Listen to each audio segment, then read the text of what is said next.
सूरज को कभी भी इस बात का अंदाजा नहीं था कि जिस इंसान को वह इतने समय से अपना समझ रहा था, वही इंसान उसकी जिंदगी की जड़ें हिलाने की तैयारी कर चुका है।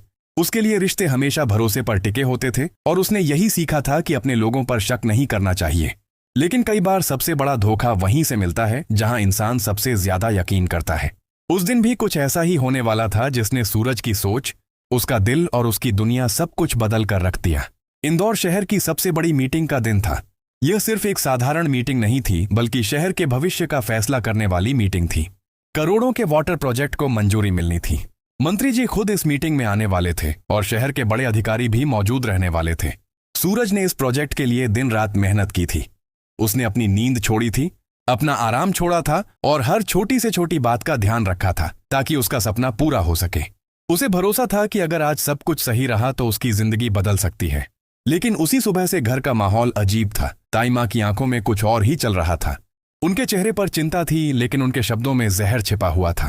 वह धीरे धीरे सूरज के पास आईं और बोली कि आज जिस पर तुम सबसे ज्यादा भरोसा कर रहे हो, वही तुम्हें सबसे बड़ा धोखा देने वाली है। सूरज ने हैरानी से उनकी तरफ देखा।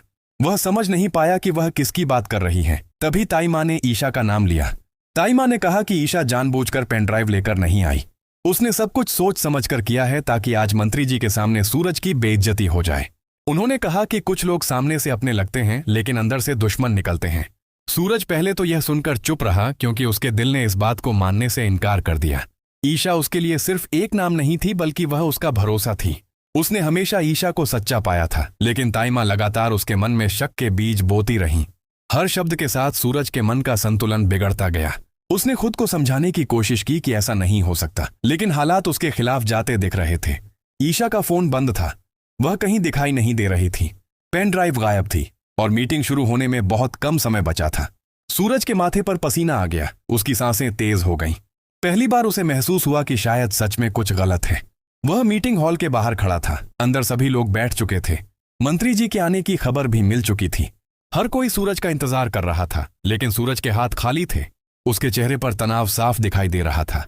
उसे लग रहा था जैसे उसकी सारी मेहनत उसकी आंखों के सामने बिखरने वाली है। दूसरी तरफ आने वाले एपिसोड में आप लोग ये इंटरेस्टिंग सीन देखा होगा कि अब हमारी ईशा और सूरज के दरमियान जो है वो बहुत ही बड़ा झगड़ा होने वाला है, क्योंकि जैसे ही आरव जो है वो आकर कहता है कि मुझे सिर्फ और सिर्फ सूरज ने ही मरवाने की कोशिश की है, तो हमारी ईशा जो होती है वो भड़क उठती है और सूरज से अब लड़ने की कोशिश भी करती है।